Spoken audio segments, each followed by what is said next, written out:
सच्चे संतों के मिलने से हमारा निश्चित परमार्थ मार्ग पुष्ट होता है और आवागमन से हम मुक्त होते हैं। पर यदि हमें सच्चे संत ना मिले तो क्या उपाय है कि हमारा मार्ग पुष्ट हो? तो कह रहे भक्त नामावली, संतों की नामावली का गायन करें। जैसे अपने यहाँ नामावली का गायन होता है, इससे संतों की कृपा प्राप्त होती है। सिद्ध संतों का स्मरण, उनका नाम, हरि को निज यस ते अधिक, भक्तन यस पर प्यार, याते ये माला रची करि ध्रुव कंठ सिंगार। भक्तन की नामावली जो करी है चितलाए, ताके भक्ति बढ़े घनी अरु हरि होय सहाय। अजहु सोच विचार के गहि भक्तन पद ओट, हरि कृपालु सब पाछली, क्षमि है तेरी खोट। आज भी सोच विचार लो कि तुम्हारे में क्या सामर्थ्य है। यदि भक्तों का चरण आश्रय ले लिया तो भगवान तुम्हारी सारी गलतियां माफ कर देंगे और आपकी भक्ति घनीभूत हो जाएगी। काम क्रोध आदि का प्रवेश नहीं होगा भक्ति में, यदि रोज भक्त नामावली का गायन स्मरण पूर्वक किया जाए। मन कहीं और ऐसे गा नहीं, ध्यान पूर्वक एक एक भक्त का स्मरण करते हुए यदि भक्त नामावली का गान हो तो सच्चे संतों के मिलन जैसा ही कार्य वो कर देंगे। आजकल लोग प्रायः संत महात्माओं की निंदा करते हैं। इसका कारण क्या है? जो विषयासक्त हैं, जो कामनाग्रस्त हैं, जो अज्ञान विमोहित हैं, वो अपनी मंद बुद्धि की कसौटी पर संतों को कसा करते हैं। उनकी मंद बुद्धि होती है तो अपनी बुद्धि के अनुसार वो संतों और महापुरुषों को पहचानने के लिए सामर्थ्य है नहीं, इसलिए वो बाहरी बातों को लेकर के संत महात्माओं पर दोषारोपण करने लगते हैं और उनकी निंदा करते हैं और अश्रद्धा करके अपना पतन कर लेते हैं। जहाँ किसी संत महापुरुष की निंदा हुई तो अश्रद्धा हुई तो हमारा पतन हो जाता है। संतों को पहचानने के लिए परम पवित्र निरहंकार रहित भगवत बुद्धि चाहिए। वो भगवत बुद्धि जब हो जाएगी तो खुद आप संत हो गए तो सब आपको संत नजर आएंगे। जब तक खुद संत नहीं हुए तब तक संत को पहचानना बहुत कठिन है। संत सेवा का प्रधान साधना क्या है? कैसे माने कि हमारी ये संत सेवा बन गई? तो संतों के बताए हुए मार्ग पर चलना ही सर्वश्रेष्ठ संत सेवा है। उत्साह के साथ, विश्वास के साथ जो संत भगवान ने आदेश कर दिया बस वैसे हम चलें, यही सबसे आज्ञा समन सुसाहिब सेवा। अगर हम अपने गुरुजनों की, संत महापुरुषों की आज्ञा का पालन करते हैं तो हमारी संत सेवा हो रही है।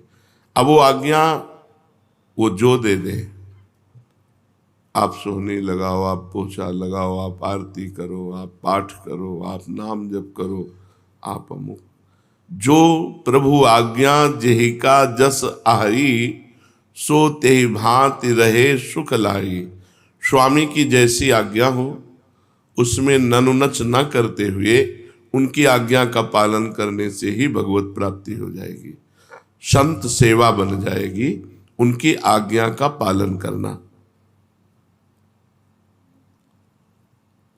संत महापुरुषों के विचारों, उनके भावों, उनके उपदेशों को समझना चाहिए और उसी का पालन करना चाहिए। वो जो विचार अपने प्रकट करते हैं, भाव प्रकट करते हैं, उपदेश देते हैं, उसका पालन करना सबसे बड़ी सेवा है। अगर ये सेवा नहीं हो रही तो भोजन दे दिया, वस्त्र दे दिया, और भी, ये कोई खास सेवा नहीं।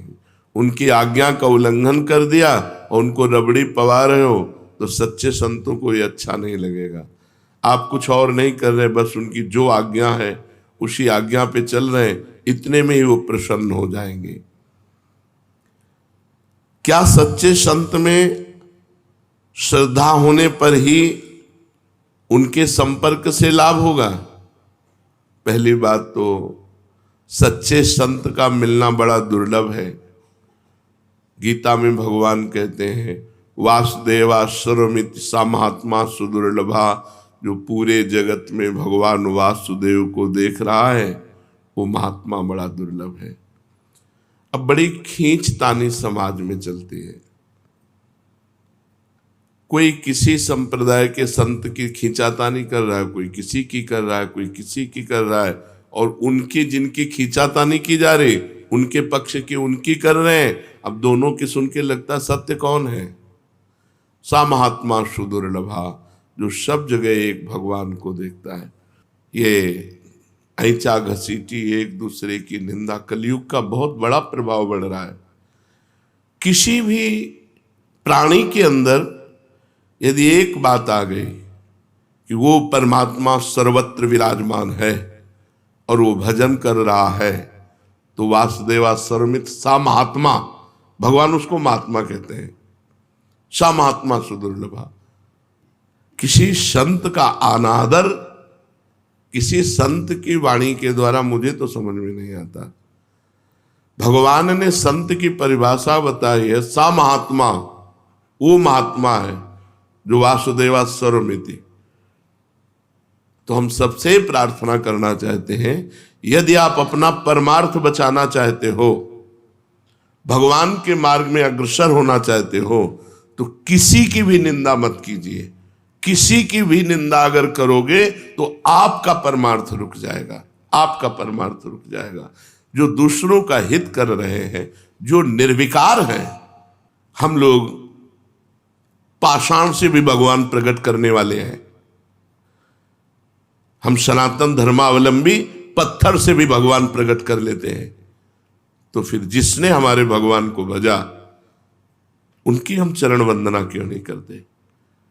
जो भगवान को भजे, भगवान को हमारा सर झुकना चाहिए।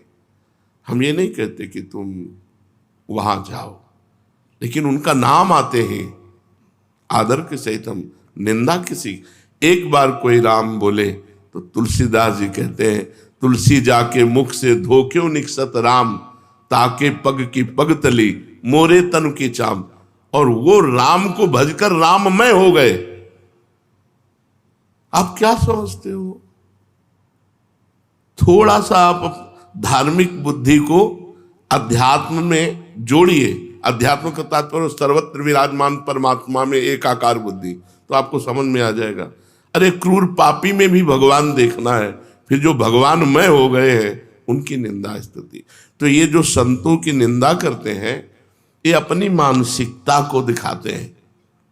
तो हम सबको चाहिए, सत्संगियों को, कभी भी किसी भी संप्रदाय के किसी भी संत की निंदा नहीं करनी।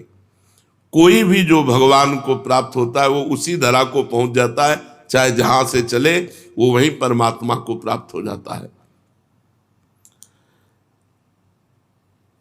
जो सच्चे संत हैं, तो तुम्हारी श्रद्धा हो या ना हो, उनका प्रभाव बदल देगा। अगर कहीं श्रद्धा कर लो तो बहुत जल्दी काम बन जाएगा। पर श्रद्धा ना करने से, जैसे आप सोए हुए हो, सूर्य उदय हो गया है पर आपको भान नहीं है, पर जब आंख खुलेगी तब आपको सूर्य का प्रकाश दिखाई देगा। ऐसे सच्चा संत मिल गया है पर आपका परिवर्तन नहीं होगा। परिवर्तन तब होगा जब श्रद्धा की आंख खुलेगी, तब आपको प्रकाश दिखाई देगा। अगर हम श्रद्धा पूर्वक